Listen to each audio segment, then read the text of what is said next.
IPL 2025 সিরিজের শুরুর দিকে পরিচিত ছন্দে ছিলেন না রোহিত শর্মা। চর্চা শুরু হয়ে গিয়েছিল রোহিত অবসর নিচ্ছেন না কেন এই বিষয়ে। তবে চেন্নাই সুপার কিংস ও সানরাইজার্স হায়দ্রাবাদের বিরুদ্ধে পরপর দুইটি ম্যাচে হাফ সেঞ্চুরি করে রোহিত শর্মা আপাতত সব সমালোচনার জবাব দিলেন। তিনি 2016 সালের পরে ফের আইপিএলে পরপর দুইটি হাফ সেঞ্চুরি করেন। বুধবার উপ্পলে ট্রেন্ট বোল্ট, দীপক চাহারদের বোলিং এবং রোহিত শর্মার অনবদ্য ব্যাটিংয়ের ভর করে সানরাইজার্স হায়দ্রাবাদকে একতরফাভাবে পরাজিত করে মুম্বাই ইন্ডিয়ান্স। সেই সুবাদে আইপিএল 2025-এর পয়েন্ট তালিকায় বড়সড় লাভ দেয় এমআই। উল্লেখযোগ্য বিষয় হলো সানরাইজার্সের বিরুদ্ধে এই ম্যাচে অনবদ্য হাফ সেঞ্চুরি করার পথে ঘরোয়া ও আন্তর্জাতিক ক্রিকেট মিলিয়ে টি-20 ক্যারিয়ারে 12,000 রানের মাইলস্টোন টপকে যান রোহিত শর্মা।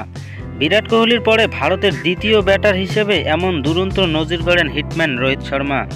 এই জয়ের সুবাদে মুম্বাই ইন্ডিয়ান্স 9 ম্যাচে 5টি জয়সহ 10 পয়েন্ট সংগ্রহ করে। তারা 6 থেকে 1 লাফে লিগ টেবিলের 3 নম্বরে পৌঁছে যায়। 8 ম্যাচে 12 পয়েন্ট নিয়ে 1 নম্বরে রয়েছে গুজরাট টাইটান্স।